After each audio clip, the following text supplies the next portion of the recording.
नमस्कार, मी गुरुराज. न्यूज अनकटच्या बातमीपत्रात आपलं स्वागत. बातमीपत्राला सुरुवात करण्याआधी नजर टाकूयात हेडलाईन्सवर. महायुतीच्या पत्रकार परिषदेतून मुख्यमंत्री शिंदेंचा विरोधकांवर हल्लाबोल. विधानसभा लढवणार, जिंकणार आणि सत्ता आणणार, राज ठाकरेंचा निर्धार. राष्ट्रवादीतून मोठी आउटगोईंग का, प्रश्न विचारताच अजित पवार भडकले.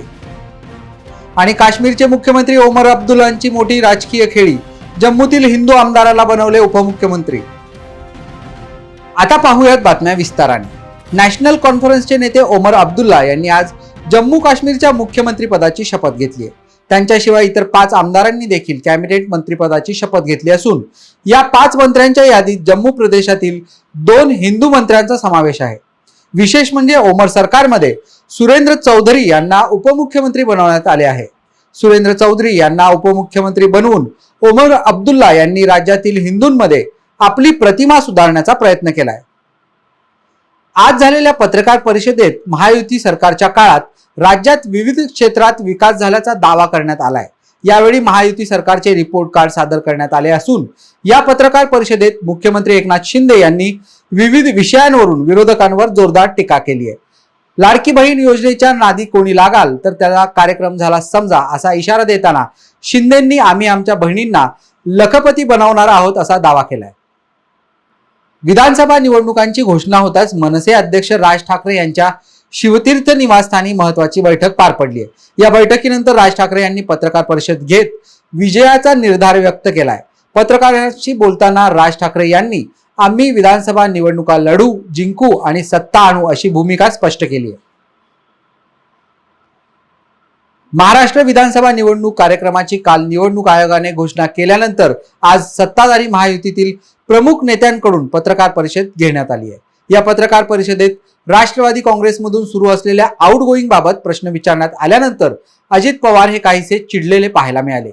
मी गंभीर आहे, तुम्ही सांगत असलेली माहिती खोटी असून ज्या आमदारांना तिकीट देणार नाही तेच लोक दुसऱ्या पक्षात जात आहेत असा दावा पवारांनी केलाय. बातमीपत्रात वेळ झाली छोट्याशा विश्रांतीची. पाहत राहा न्यूज अनकट. ऐतिहासिक वारसा लाभलेला मराठ मुलूक महाराष्ट्र. या महाराष्ट्राला विविध रंगी छटा आहेत. साहित्य, कला, पर्यटन, नृत्य, भाषा, संत परंपरा अशा विविधतेने तो नटलेला आहे. हीच गौरवशाली विविधता जपत सुवरंग मराठी केवळ महाराष्ट्राच्या सांस्कृतिक संहितेपुरते मर्यादित न राहता समकालीन नवकल्पनांवर आधारित कार्यक्रमांद्वारे मराठी मनोरंजन विश्वात स्वतःची एक अनोखी जागा निर्माण करत आहेत. मराठी मनोरंजन क्षेत्रातील उत्तम दिग्दर्शक, लेखक आणि निर्मात्यांच्या प्रतिभेचा पुरेपूर वापर करून मनोरंजनाचा आगळा वेगळा रंग उधळण्यास आम्ही सज्ज आहोत. स्वरंग मराठीचे उद्दिष्ट मराठी मनोरंजन क्षेत्रामध्ये मनोरंजनाची वहिवाट सोडून, रूढीवादी पद्धती तोडून मनोरंजनाचा समृद्ध अनुभव प्रदान करून देण्याचा आहे. म्हणूनच यात विविध पद्धतीचे मनोरंजक आणि माहितीपूर्ण कार्यक्रम स्वरंग मराठीवर बघता येतील. शेवटी एकच, धकाधकीच्या जीवनात धांगडधिंगा करण्यापेक्षा बसूया, हसूया, गाऊया, जगूया. नाती गोती श्रावण मोती गावामधले जिवंत रंग. नाती गोती श्रावण मोती गावामधले जिवंत रंग. चला जोडूया, चला पाहूया, जशी संस्कृती तसा स्वरंग. विश्रांतीनंतर पाहूयात उर्वरित बातमीपत्र. लोकसभेला शरद पवारांचा स्ट्राईक रेट जास्त असल्यामुळे शरद पवारांच्या सोबत गेलो की आपण निवडून येऊ शकतो असं वाटत असल्याने आमच्याकडे इनकमिंग जास्त असल्याचं खासदार निलेश लंके यांनी म्हटलंय. ते कोल्हापुरात माध्यमांशी बोलत होते.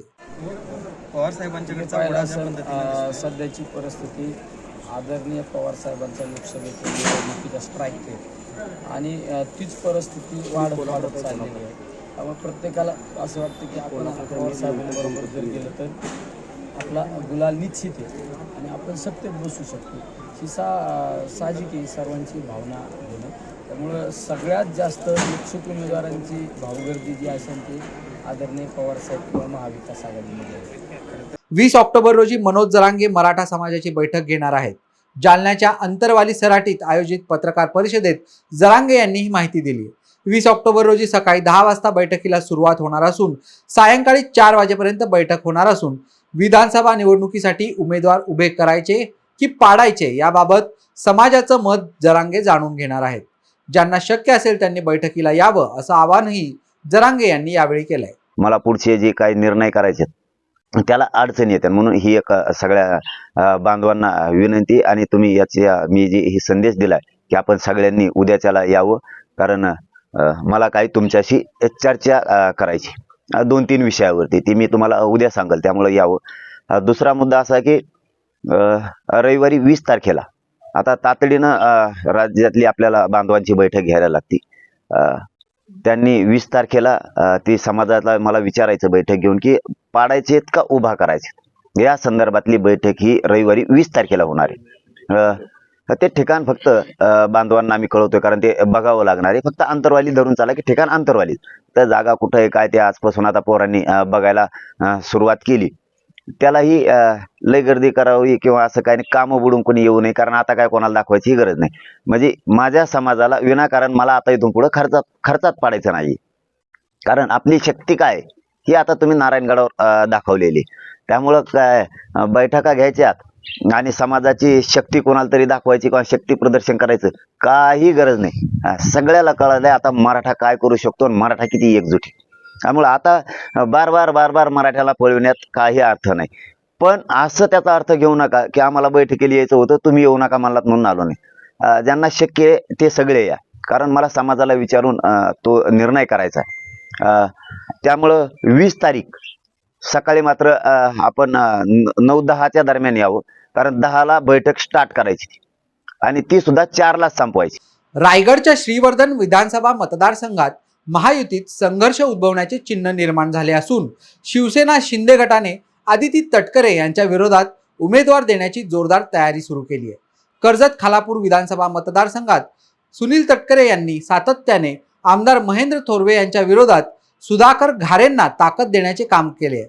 त्यांनी महायुतीचा धर्म पाळावा, अन्यथा आम्ही श्रीवर्धन मतदारसंघात आमचा उमेदवार उभा करू असा इशारा जिल्हा प्रमुख घोसाळकर यांनी दिलाय. विधानसभा निवडणूक जाहीर झाली असून 5 वर्षे गायब असलेले आमदार आता पुन्हा प्रकट होतील आणि नेहमीप्रमाणे आश्वासनांचा पाऊस पाडतील. मतदारांना आमिष दाखवतील, पण जनता सुज्ञ आहे.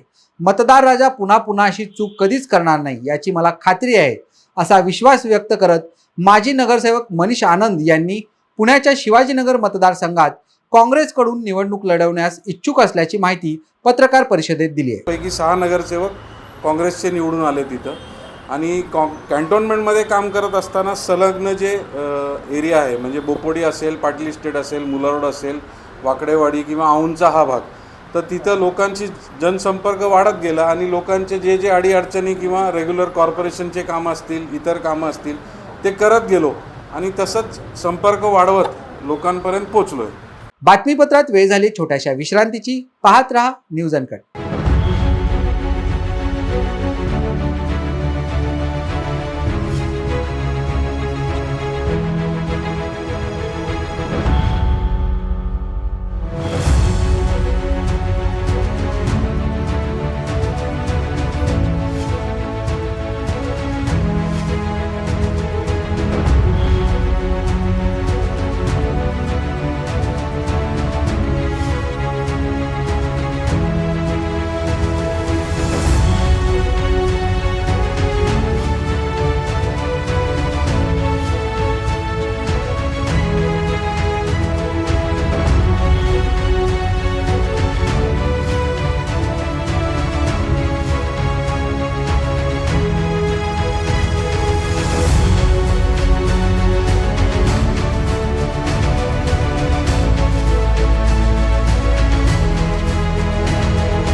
विश्रांतीनंतर पाहूयात उर्वरित बातमीपत्र.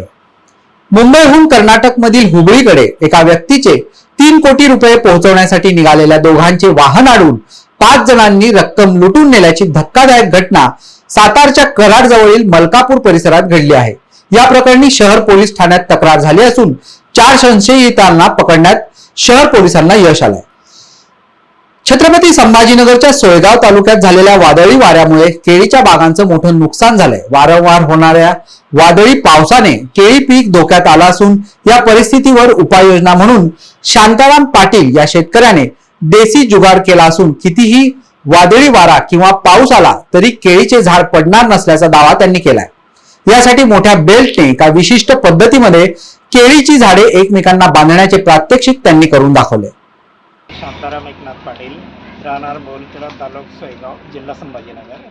मी एक केळी उत्पादक शेतकरी असून केळी उत्पादक तसंच मोसंबी आणि कापसाचं उत्पादन आमच्याकडे घेतलं जातं.